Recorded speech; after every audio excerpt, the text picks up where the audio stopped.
here is Marx Cards, and yeah, you really don't know anything about any of the new shows except a little bit of Discovery. We were just talking like, okay, yeah, it's the 55th anniversary of Star Trek, and that's awesome. Happy birthday, Star Trek! Delighted. I'm sure even the original cast, when they first signed on board to do this sort of like wagon train in space show, and it only lasted 3 seasons, I'm sure they had zero idea that like 55 years later it was still going to be this big deal. Of course, franchises are so hot right now, so it's not surprising that they keep dusting it off and putting new spins on it, and that's awesome. My problem is that I'm way out of the loop, so I can't speak with any kind of knowledge or opinion about. Oh, hi, Jonathan. Hi. Yep. See, in every video we ever do, we have to have Close the door, Adam, so the garage. someone. We have to have literally, if there's ever a video being shot, even when there's not, it's like a running gag on the set. Even like for hours, I might be doing something else and never be interrupted. The minute I turn this camera on, about a minute in, Mom pops in, the executive producer, to do something not relevant to whatever I'm talking about. Of course. But yeah, so as far as like the new series, the most recent of the series that I've seen anything of, and I never even finished it, was Discovery. Season 1. And so that we're going back years on that one. So season 1 of Discovery, that's what, like 2017? Yeah, that's going back a ways. Honestly, and the reason I didn't finish it is it wasn't grabbing me. First season was a little rough. It was kind of like, okay, I sort of see what they're doing. Second season was better. And that's what everybody said. Third season is way different than the other ones. So yeah. Which is fine. But yeah, I sort of, between that and, without getting too much into it, the whole thing with the Abrams-verse versions of the movie, or, well, version of the universe, as Picard show, you did watch that. Oh, I did see Picard, yes. Good catch. Yes. I had forgotten. So, okay, I am caught up Picard on... is forgotten. Yeah, I'm caught up on Picard, and I loved Picard. And the new trailer, yeah. But, yeah, they just tweeted the new trailer for Season 2. It looks awesome. But I wasn't really won over. I appreciated some of what, like, the first Abrams movie did, even though going back to it, it's kind of like, okay, there's some weakness there in terms of like being Star Trek. It's an entertaining movie, but it doesn't really feel like Star Trek. And honestly, the more that they're like Star Wars. Oh, well, here's Captain Kirk, and here's Spock, and here's all these characters you've heard of, and they're not really anything much like, other than Carl Urban. I almost called him Keith Urban. Carl Urban, McCoy. Yeah. Like embodies like he did a good Kelly McCoy, as McCoy perfectly, and really, there's nothing wrong with the cast or their performances. It just doesn't. I'm biased. I'm old, so I'm kind of set like day old oatmeal with a spork sticking out of it. It's like, well, yeah, but that's not really Leonard Nimoy, It's like, okay, well, he was there, but they didn't really give him much to do. Without getting into it, I really didn't like Into Darkness. Script problems. Our very famous video over there on our channel. Yeah, beloved by ones of people. Actually, it's got hundreds of views, I think. Really? They like the Into Darkness interview. Okay. I don't know why, but... Well, yeah, so I already put my thoughts into that without going back over it. But that one kind of lost me. And then the third movie I felt was actually a step up, and I hate to say it, but I think it's because Abrams didn't direct that one. We had it feels, Simon Pegg. It's definitely still very much more action movie than... More of a comedy action. Yeah, it's like a lighthearted action with some darker stuff in it. It's not a perfect movie. The villain is like super weak, and I love Idris Elba, but they gave him like nothing to do. Just be this growly, like, I'm the bad guy, I'll kill you all for reasons. But at least I'm not Khan again. Oh God, I never should have gone with Harriman that Khan. statement. But anyway, so one of the things that kind of bugs me about the Abrams verse is that they've gotten so far away from what made Star Trek originally work. And one of the things that I personally loved about it from the get-go, we're going all the way back to the earliest stuff, the original cast, through the Next Generation, and yeah, I'm including stuff like Voyager and Deep Space Nine is different in that it's darker, and that's kind of been polarizing for some fans. Personally, I think it's a great series, but there's a lot of except for the finale. Except for the finale series was is perfect. Yeah, but there was a lot more emphasis on like not only the characters but space and exploration.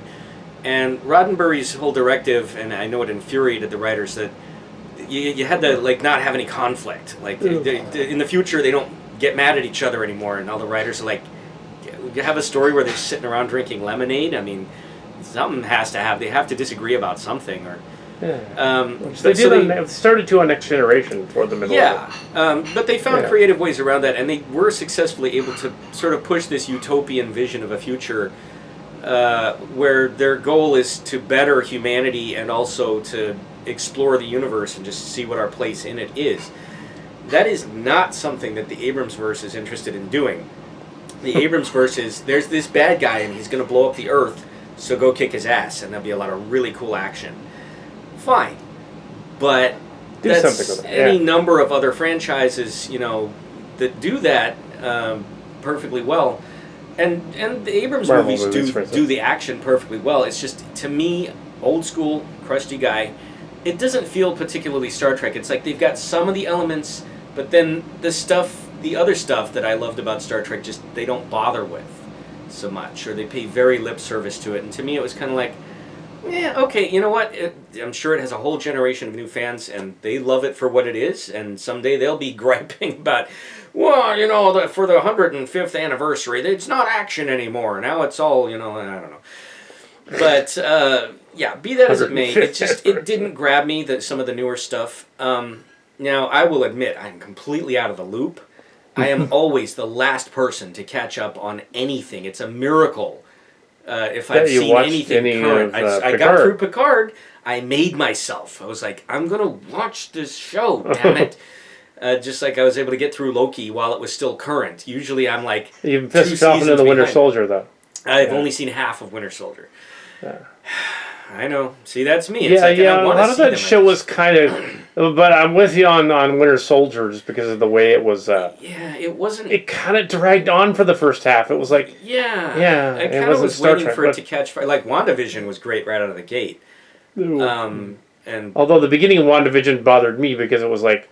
It was a little bit too... Well, it was surreal, but they... Too surreal, I thought. I don't know. I felt like that was kind of the hook, where it's just kind of like, okay, given everything we know about the movies, what in the hell is this? And that was intriguing. It's like, okay, they're going to have to explain this, and I felt like they did a good job of that. But Star Trek, But Falcon and the Winter Soldier, to me, was just kind of like, okay, I get it, moving on. So I still haven't. I do want to see it, but and I'd love to see some of these new Star Trek shows, but I'm so out of the loop. I'm blanking on some of the names. I know there's Prodigy, Lower Decks. Lower Decks is in season 2. Is in season 2, and I still haven't seen season 1. Yay! Season 2. And then what was the other one? Prodigy, Lower Decks. Strange New Worlds is coming out. Strange New Worlds, which Christopher Pike prequel, sort of in the same timeline as the Abrams movies, but apparently Akiva Goldsmith is like, I'm kind of ignoring those. And probably a good thing. That's the thing too. It's like, when you branch out this many different directions, it was like, for a while, I mean, Tarantino was supposedly going to do one. Obviously, that's never going to happen. Just one of those back burner projects that's just going to fade away. That probably wouldn't have worked as a Star Trek. Because he was all like, he could have directed an episode. There was this one episode that was about gangsters, and it's like, yeah, we get it, Quentin. You love gangsters, but if that's what you want to do, why do you need to make a Star Trek movie? If it's just going to be space gangsters. Dude. Yeah, there are plenty of other space gangster movies he could totally do. Tons. That'd be awesome. Yeah, I mean, he could do a reboot. Honestly, I think he should have devoted his energy to redoing something like Forbidden Planet, Barbarella, or Barbarella, Valley of the Dolls. Yeah, something like that, where it's like, okay, it's campy but weird and 70s. Yeah, and it would fit his kitschy, sort of like kitschy, dated sensibility. It'd be great. Star Trek really is like, okay. I mean, we'll never know. It might have turned out to be a really interesting movie. Forbidden Planet. Yeah, that could have been interesting. Yeah, because at the end of that, it's this ego that's doing it. In any case, so it never happened. But at the same time, they were developing a separate pitch from a different guy, and the reason that his fell apart is because the plot that he had was going to be about a pandemic that kind of wreaks havoc through the universe and kills everyone. And that was right before COVID hit. They announced that storyline, and then everyone was just like, Who was that other guy that thought of that? I don't remember. He's somebody. I IMDb'd him, and I was like, oh, okay, I've heard of some of the stuff he's worked on, but I've never seen it. Sure it wasn't Cal Cat. It was the premise of the end of Cillian, the Cillian books, the premise of the 2 episodes where it was going to be like a pandemic strikes and there's this evil leader guy and they have to go down to the planet to stop him. That's actually the ending of 2 of the Cillian books. Gee, lines up with what happened to Trump, kind of. It just happens to. Oh, gee. No, it wasn't. It wasn't me, but it does seem awfully familiar. That's the thing. People decided, like, okay, we can't really do that storyline right now. So that one fell apart. But that's what's weird is, like, they had all of these different pitches in development. And if they all would have happened, like, none of them really seemed to be all connected to each other. It was just like, here's this one guy who wants to do this one project. This guy's doing his own thing, and it's not canon with any of this. But this one Michael over here Dorn is canon with some of the series and part of this movie, but not. And so it gets to a point where it's like, you need a flow chart if you're going to try and stay current with like everything that they're doing. Because like the new series, I don't know how canon they are with each other because they're different teams, they're different visions of what they're doing. So each one, I think, at a certain point now. Unlike in the day when the multiverse, like, I treat it as a multiverse. Yeah, I mean that's one way to look at it. But like when Next Gen had like DS9 spin off of that, it was kind of like, okay, they're all canon with each other. They're different Voyager teams, as well, yeah. But they're all sort of set in the same timeline and sharing characters now and again and events. Now it's just kind of like, I'm going to do a Star Trek. It's not going to be set in anybody else's world, and it's going to have a completely different cast, and history events are going to happen differently, and then after I'm done with it, people going forward can ignore it because it's just its own thing. And it's like, okay, so you just take each individual one as a separate entity that just happens to be called Star Trek. And it's like, that's fine. That's how franchises, if they're successful, they flourish, they blossom. And at a certain point, too, you can't just be beholden to like, well, you can't do that story because, 15 years ago in this one episode of DS9 they said this, so now this is out. It's like, okay, I get it. You don't want to tie your hands behind your back. So I'm all for all of these different, not really competing, but like sort of dueling versions of Star Trek that are coming out on all these series. God knows if they're ever going to do another movie. They keep threatening us with one, but then it never happens. But yeah, I'm on board, but it's kind of like I'm just sort of taking them as they come and saying, does this one sound interesting? So Picard absolutely did. When that one came out, I mean, they actually got Stewart back. And I liked the concept. When I sort of read what the pitch was, the log line, it was kind of like, okay, I'm on board with this because it sounds, one, like it's going to be true to the spirit, but at the same time, it's going to do something new that we haven't seen with Picard and some of these other characters before. It's going to expand that universe. It's going to show us what these beloved characters have been up to and where they're at now. Great, bring it. And I felt like, for the most part, they did a really good job. There were a couple of sort of narrative rough patches, without getting into details, but it's the stuff that was rough was outweighed by the stuff that was good, and I'm really looking forward to what they do with part 2, season 2. Not least because, and it's no spoiler because I mean it's all over the advertising, but they got Q, so. They got Q, so they did awesome. Take a cue from us. We've been saying for years, it's like, all right, if you're going to do a new series or like if you really want to dazzle everybody, like the hardcore Trek heads with, some real fan service, put Q in there. So apparently that's the direction that they wanted to go.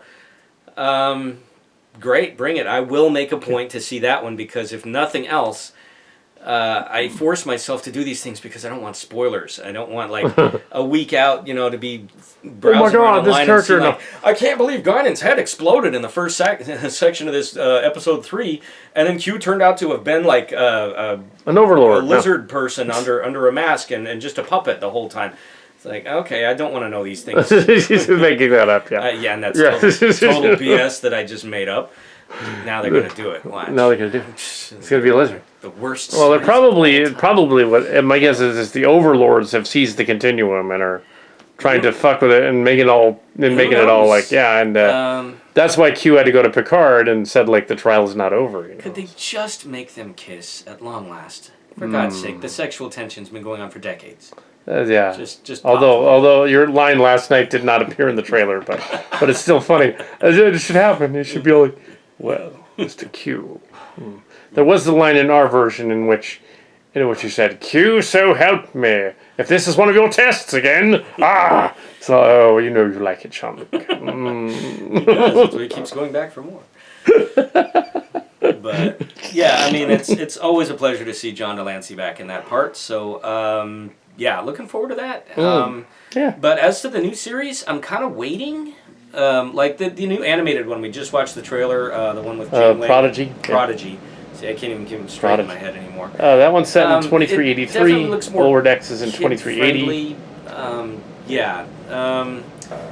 But I like the look of it. I like that in animation they can do like a stuff that you couldn't do live action. Slug alien. Honestly, if Star Trek V had been animated, then Shatner could have had all the lava spewing rock monsters he wanted.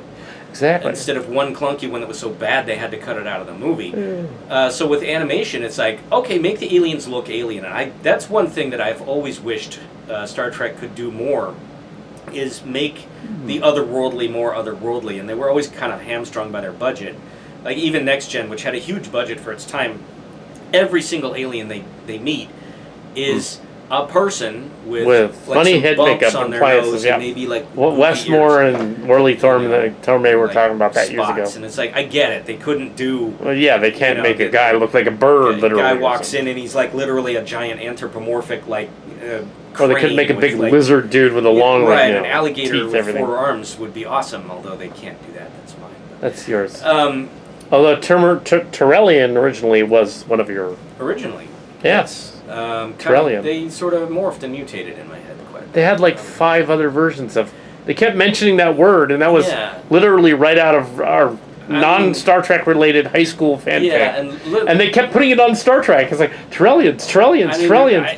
I can understand it because the whole reason, I think I thought of that name when I was 13 or something, and it's because it just sounds Star Trek-y, and it does sound Star Trek. So it's not surprising to me that all these other writers came up with the exact same... For 4 different races, one with 4 arms, incidentally. Oh, see, now that is a coincidence. I was not cribbing that. The lady who in the bar, where Riker goes into the bar, and the lady plays a musical number for him. Oh, yeah. And she has 4 arms. She's a Terrellian as well. Okay, she's just not one of my Terrellians. She's not a lizard. No. Well, of course, the new take on them is they're not really canon with anything else anymore anyway. No, they get the name change and everything. Yeah, but be that as it may. Anyways. Yeah, so that's the thing, though. It's I do like that in an animated series, they can make the aliens look really like they come from a different planet and they evolve differently and they have different physiologies and maybe they don't even have bones. They're floating jellyfish or... Like that weird green sort of Orville-looking guy. Sluggy-looking dude. Or there's this big sort of rock-looking armadillo there's a rock monster. Yeah, cool. so it's okay, cool. I'm glad that they can do that. I don't know what they're doing with Janeway. I guess she's a hologram now or something. Emergency command hologram or something. Because she looks like there's no way that's supposed to be Janeway set during Picard's time or whatever. If it's 2383, it would be roughly 20 years ago. But yeah. Okay, but yeah, they made her look very young. She looks. Yeah. I mean, again, it's more of a kids show. From what I. I think it's more of a kids show. But yeah, so there's that one. It's if it comes out and it starts getting really good buzz, I'll check it out or I'll try to. God, it's so hard for me to just, I don't know, maybe it's just ADD or something, but it's making myself start, get through, and then finish a show. Even if it's only 10 episodes, it's a Herculean You haven't task. even watched the classic movie Chicago, and you would actually really like that musical. Yeah. I don't know. There are so many movies. I will leave this earth never having That was Queen completed my bucket Latifah's list. best performance, actually. Well, she can act. It was actually hilarious. She would have liked it. It was very reminiscent of if John Waters had made a musical. There was actually some pretty messed up stuff in it. Okay. So she's basically Griselda, but actually he did make a musical. It was called called Hairspray. Hairspray. Yes, he did. He made 2 of them. Well, he didn't really make Chicago. He didn't, and he didn't really have all that much to do with, I guess, the second or the remake of Hairspray. He had a cameo in Hairspray. Yeah, a rather hilarious he was a producer, but it wasn't really him. Ooh, you walked up to them and said, "I'm the town flasher." And they're like, so he says that at one point. John Waters, please come back. Just give us one more movie. Oh I don't know what you've been up to lately, but I know you've got one more in you. So the Star anyway, Trek. There's maybe John Waters could do a Star Trek. That would be interesting. Yeah, but so I'm on board with all of these new iterations. I'm curious. They to see might be where doing another movie. We'll see what they do with that. I don't know why it's so. Is it just the investment? Like, because I know Beyond had a massive budget, like well over $100 million, and maybe it's just that down payment on like a single story, and especially with movies being what they are right now with movie theaters and streaming are sort of like in flux all over the place.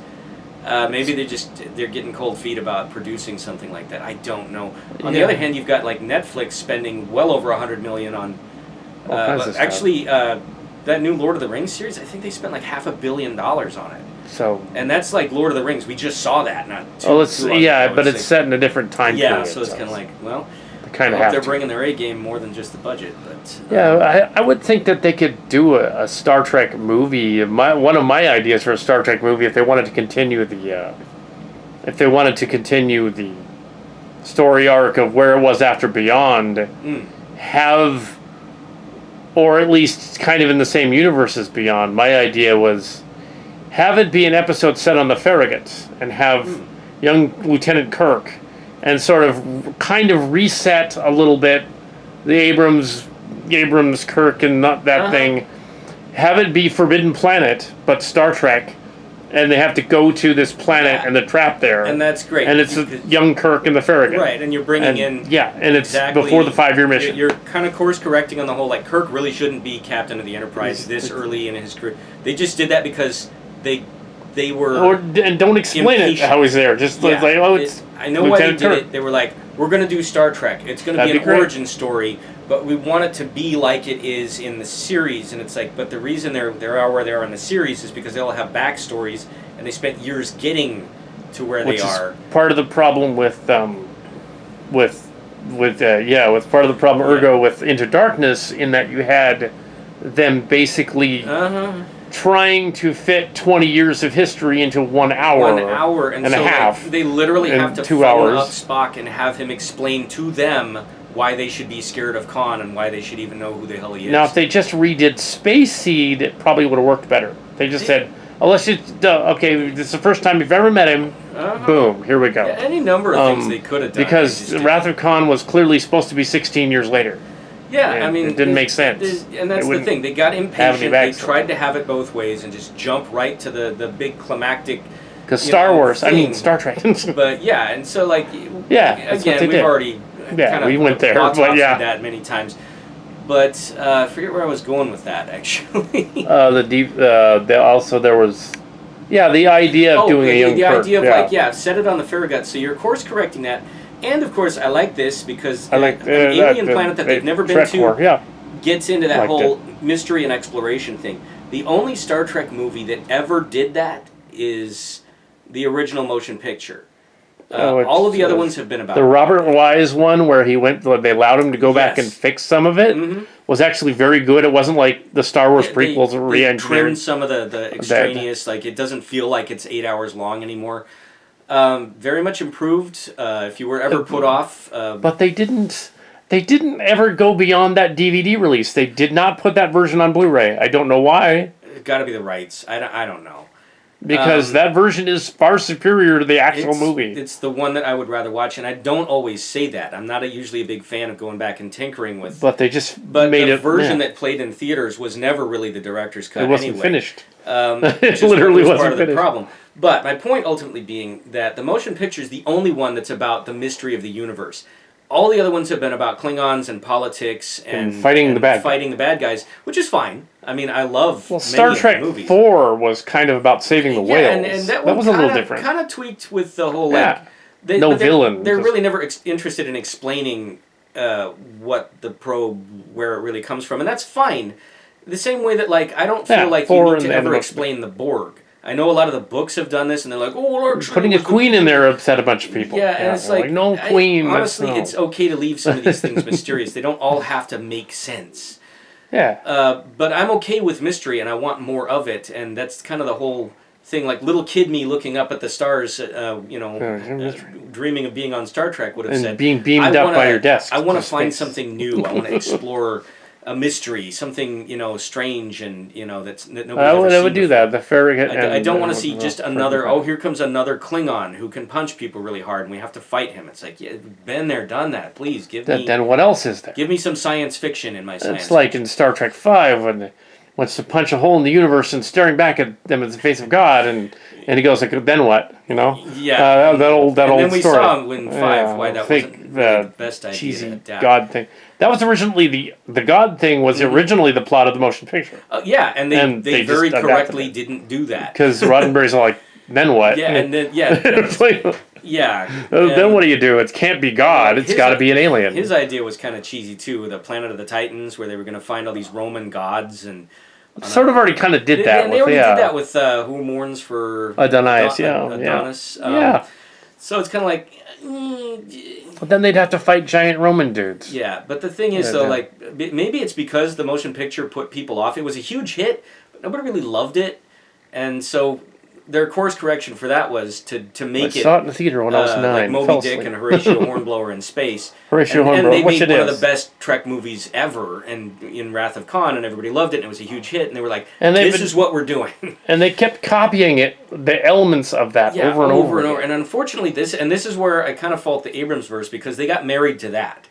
Like they weren't afraid to do anything new in the sandbox. They sure weren't going to go back and do something like the motion picture. Then we're going to do my Forbidden Planet. Farragut idea. But I like that idea. Although Forward the Farragut is a fan series too, but I haven't seen it. I just thought that would be a cool idea for a thing. Yeah, no, I'd be totally on board with that. Because if they just did, or another Star Trek idea is do a story in the Star Trek universe on a ship that's not the Enterprise. It's just a crew on a starship.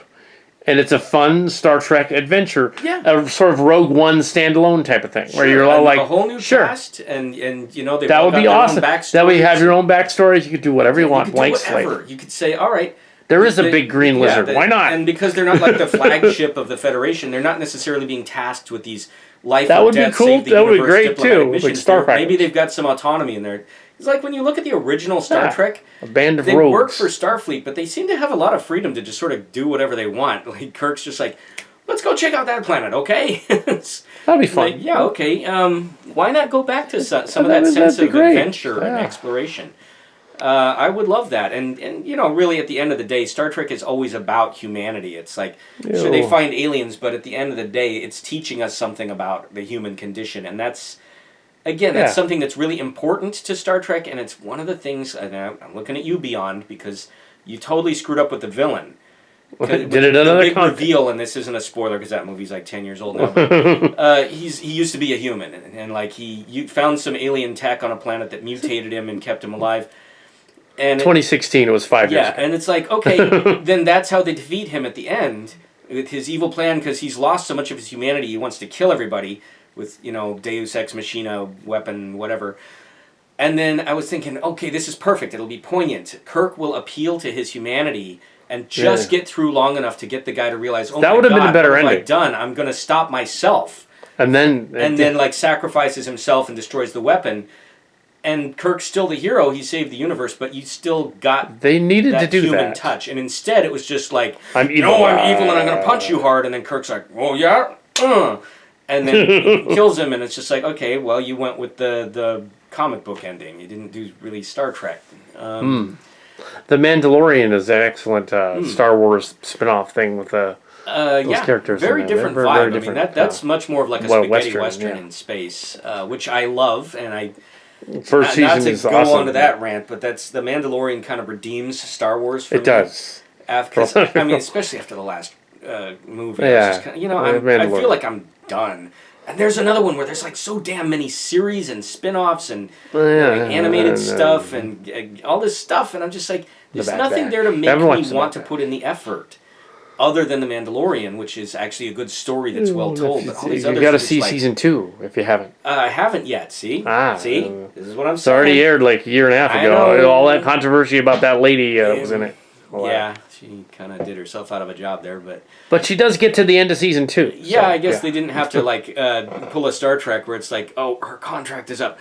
Hey, Ducat. Oh, I guess she's dead now. Anyway, you're the new Dax. And the finale where they're like, the finale of DS9 where they did essentially our spoofy parody ending in a way. With the happy, very special happy ending, because they had them decide, oh, we don't need Kira to fight Kai Wynn. We built it up, but we're not going to do it. Many seasons, and we're gonna just have Cisco and Kai Wynn and Ducat fall off a bridge and disappear into the fire cave. And then we're going to have them go on the holodeck for 30 minutes and hang out with Vic Fontaine. Because that's what everyone wanted to see. Yeah. No, they didn't. It really wasn't. No. Also, they built up to a space battle. And it's like, normally it's like, okay, they shouldn't always go with the military solution. But in DS9, they literally forgot the battle. That was kind of the whole threat, was that the Dominion couldn't really be reasoned with. They were a military force that was coming to kill everyone. They had to fight back. They literally cut to commercial and said, they literally did not film it. Does the cheesiest damn... And then he beams down and he touches our heart. Like, done it before. And she just goes, done it before. Oh, never mind, I'm good now. I'll go to trial, and the Dominion's over. And it's just like, wait, why when he merged with her like a bunch of times in other seasons did that not happen? That was just, what were they doing? What did he say to her that was that mind-blowing? So even back then, back then, DS9, TNG's finale was good, Voyager's finale was good. Voyager's was okay. A little convoluted. They kind of dropped the ball. Enterprise dropped the ball because they could have thrown in and should have the speech. The speech is out there if you want to find it. Yeah. It should have been in there. There was a lot they got wrong. And Trip Tucker, as far as headcanon is concerned, he didn't really die. That was Riker messing with the holodeck. Simulation, getting it wrong. Getting it wrong. And that's the thing. There's no urgency because the whole story is just a simulation anyway. So it's like... It's really Riker's arc as he gets ready to do the thing that we already know he does because we've seen that episode 15 years ago. Why did they want to throw in the Pegasus? It was supposed to be fan service, but it was way better to bring Riker and Troy back for Picard. And that's how they do it right. And it's like, okay, we need to catch up with them and find out what they've been up to. By making it on Enterprise be like a flashback to something that we already kind of know. And, oh, by the way, he goes to the holodeck and we see some stuff that's historical documents about this show that you've been following and finally got really good in its last season. Oh, by the way, Tucker died and there's a speech, we're not going to show it to you. And and then Riker does this thing. And you're like, Enterprise? I thought. Enterprise? That one got it wrong. Not DS9. Next Gen. Still has one of the best finales, I think. That one. The Q time. He does reference it in the pilot. And so I'm kind of wondering how that's going to tie in with Picard season 2. So I'll have to see, won't we? But yes, I'll give you the speech, I guess. So I guess we're pretty much done. That's pretty much all I had to say about it. Star Trek anniversary thingy. I have spoken already quite a bit about the anniversary, and I brought in Marx Cards here. You're not directly involved in Strange Worlds, the Tribble story, although you will be present sometimes each Thursday to see how it's progressing. Oh yeah, totally. The Tribbles, excellent. Not the Farragut, but the Tribbles. The speech went something. Archer's speech went something like this. He gets up on the podium and he's like, I'm going to do this speech about the Federation, and he goes, friends, family, aliens, and invited guests, welcome to the formation of the Federation of the Planets. Our new mission, our charter, will be to explore strange new worlds, to seek out new life and new civilizations, to go where no man's gone before, boldly. And then they're all like, yay, and they start clapping, and then they go on about it would have been a feel-good moment. Yeah. And talk about fan service. It's kind of there when they go over the fanfare, but it needed to be Archer actually saying it. Because then it would have been like, okay, he's actually walking into the room to say it. Unlike this sort of goofy, sort of surreal, I'm walking up to the door to do my Oscar speech now, Mr. DeMille, and nothing happens. So he said, no, don't do it that way. Yeah, fade to black right before the thing actually happens. It's kind of like... No, don't do The Sopranos, Andy. Come on. And then a gunshot is heard, and Archer was never seen again. Never seen again. But yes, so I do like that. I won't give away anything about Strange New Worlds, or anything, but it should try to get back to the basis of doing an actual prequel that isn't completely crapping all over canon. So hopefully, he wants it to be more episodic than just the story arc. The story arc will be more episodic. They might as well just say it's a multiverse. They might as well just say all of the Abrams stuff and all of the other stuff on Discovery are all different timelines and they're not really connected, because then it would make more sense if they just said, okay, the universe of Discovery is its own timeline, and whatever happens to it is its own. Yeah, they can blow up the Federation. Timeline. It doesn't matter. So we don't need the supervillain of the week. We just need a story. One of the fans, it was I forget what the guy's name was. There was this. He used to be a Trek Yards person, Trek Core person. I think he stopped posting. Trek Web guy. He had made an animated thing fixing, because he saw the Robert Wise version of Star Trek, the motion picture. It's back in the day, 10 years ago or so. And he goes like, I have Photoshop and stuff. What I'm going to do is Photoshop 3 back then. I'm gonna redo the special effects for Star Trek V and make them look good. So there's like this video. Some of his stuff is still online. You can go there and look at his. He redid the torpedo scene. He redid the scene where he goes, warp speed now, and he made it actually look good. It was like it like trails off and torpedo goes. It's like, that actually makes this movie way better. Okay, and the claw part where he blows up the probe, that looks better, and it like fixed the planet thing. He said, okay, the planet looked stupid. Like when they go to the planet, the God planet thing, and it looks like a zygote floating in an egg thing. I want to fix that so that it looks more like this mysterious thing floating in a cloud. Because they just used a cloud pool with water, and they colored water. Yeah, they did the budget-conscious thing, because they were out of money at that point. And it wasn't ILM, so they couldn't fix it. I don't know why they didn't go with ILM. Actually, Beyond wasn't ILM either. You can kind of tell. But it was a Canadian company. But he fixed the rock monster scene too. At the end, he goes, no, the scene you've all been waiting for.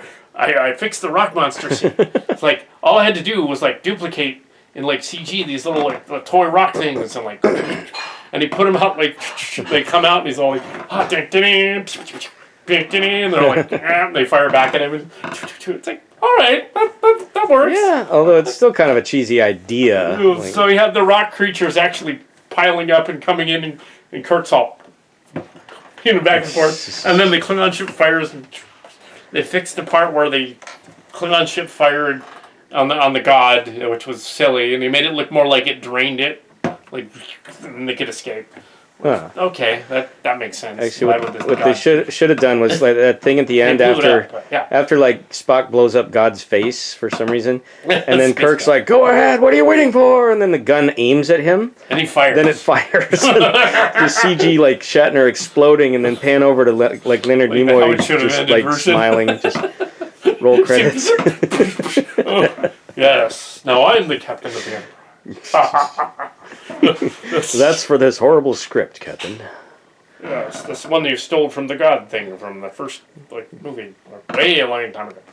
Yeah, so Roddenberry's vision was a future. Was more of a utopian, kind of unrealistic utopian. Completely unrealistic. Like completely. Where there would be no money and therefore no want or need. Yeah, that's not how humanity works. But there's always going to be greed was probably one of the first things developed in human culture. Yeah, greed is probably responsible for most of human history. So if you eliminate the need for greed, greed's a bad thing, but if you eliminate can be. It's not necessarily. It's the love of money that's the root of evil. Yeah, it's how you pursue what you want that's potentially evil. Like the pursuit of power is the root of all of it. Maybe because they have replicators and transporters and all that. Right. They don't need to go after others to get what they want from them, steal their shit. It's not just material possessions. Okay, we don't need that anymore. We can just make that. Even without material wants, there's always going to be that one guy who absolutely needs to be in charge of everyone else, no matter what.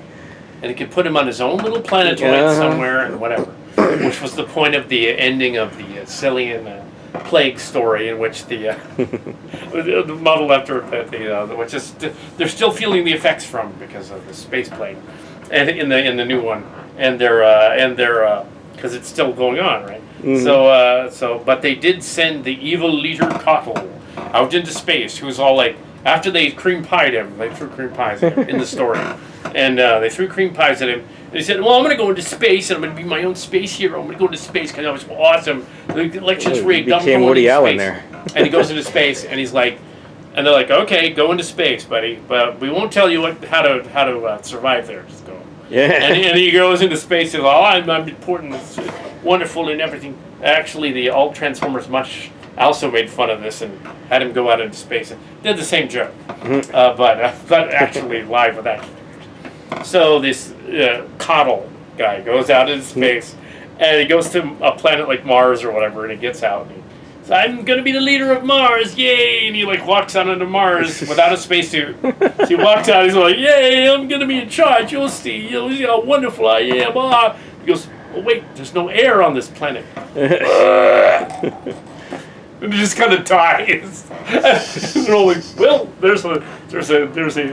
So in the beginning of Star Trek Picard, they should have found on planet Mars, there's this shrine to Cottle there, who's on the planet, just mummified corpse. A shrine to stupidity. There you go. Cottle, who is not somebody else. Yeah. Uh-huh. Not totally no metaphor there. This other character, person. But yeah. But yeah, so that's pretty much just sort of our thoughts on Star Trek.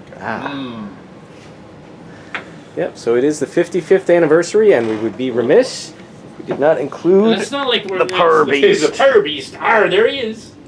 But it's not like we couldn't mention Trump. We wouldn't get kicked off. It's kind of like it's not like politics are off the table. It's not like we're gonna get banned off YouTube. Like my sister's afraid. Oh, we're getting banned off YouTube. No, they're not doing that. It's like no, I'm just spoofing it. YouTube fine. Doesn't ban somebody for saying I don't like Trump. That's just a myth. No, nobody does that. Yeah, what they do is they ban you off of YouTube if you put out COVID misinformation or something. And obviously a space plague with aliens in it is not really cool. Yeah, and that was the thing with the guy's pitch for whatever movie he's never going to make was like, it wasn't COVID, but just the bad timing. But there have been movies that people have thrown together really quickly about COVID. So. Oh yeah, and they're all bad. Well, yeah, I haven't seen any of them, but you got to figure any movie that's just hacked COVID out Zombies, that does have a pretty funny title. Although the best one it was the Osama bin Laden zombie movie called Osambi. And then there was his Abraham dead body Lincoln lands in the ocean on a tub of toxic waste. But but yeah, sorry. Yeah. So yes, but yeah, long and prosper to another 55 years of Star Trek. Yes. And by then, I'm assuming we'll at least have a freaking moon base and Mars base. I mean, at that point, yeah, they'll have reversed aged us, so we'll just be perpetually 18. Although I don't know if I want to stay 18 forever, but. Several clones. I wonder if that's what that... I don't know, but I wonder if that's what that Matrix 4 thing implies. Is everybody on the planet a clone? so that they can just Yeah, be I mean, if they're in the the Matrix, then they're probably programs.